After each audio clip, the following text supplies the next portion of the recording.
Hi friends, দেখো already আমি dinner করছি। তো এই দেখো মোচা দিয়ে ভাতটাকে মেখে নিয়েছি। তো মোচা নিয়েছি আর কচুরমুখী ছিল দেখো, আর এই যে দুধ, এটা তো থাকবেই, তোমরা জানো।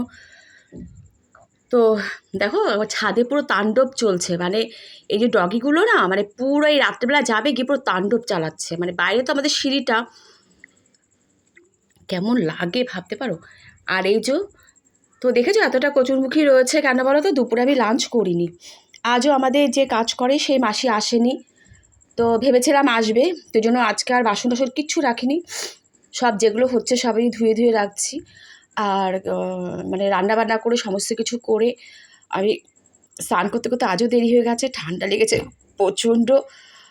আর আবার সেই লাঞ্চ করিনি, তো স্নানটা করে না ঘুমিয়ে পড়েছি। সে উঠেছি কটায় জানো? সে পুরো প্রায় 9টা 9:30টার সময় ঘুম থেকে উঠেছে।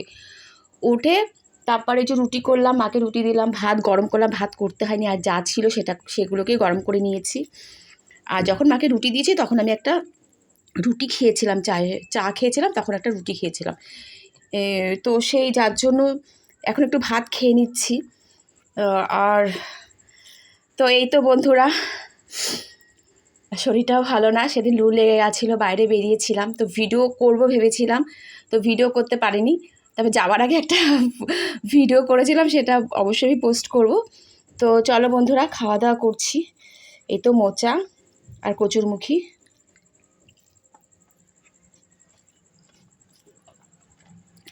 মোচাটা ভালোই হয়েছিল, মোচাটা ভালোই খায় সবাই। আর গ্যাসের যে অবস্থা, যার জন্য একটু বুঝে রান্না করতেই হচ্ছে। আগের মতো সবজি আছে বলে করে ফেললাম, সেটা হবে না, খুব সমস্যা। আর ছোটো একটা সিলিন্ডার ছিল, সেটাতে তো সেদিন দেখেছিলে আগুন ধরে গেছিলো প্রায়। তো বাড়িতে সঞ্জীব বলতে বোনের হাজব্যান্ড ছিল বলে বাঁচো। তো সে যার জন্য সেটাতে গ্যাস থাকলেও এই মুহূর্তে ধরাতে পারবো না, ঠিক করে আনতে হবে।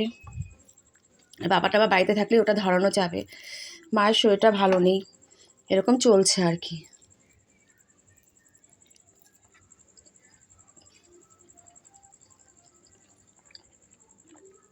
মা দুধ দিয়ে রুটি দিয়ে খেয়েছে, মাঝে মাঝে দুধ দিয়ে খায়, বাবাও দুধ দিয়ে আম দিয়ে খায়, আমি দুধটা শুধু শুধুই খাই। তো চলো বন্ধুরা, টাটা, গুড নাইট।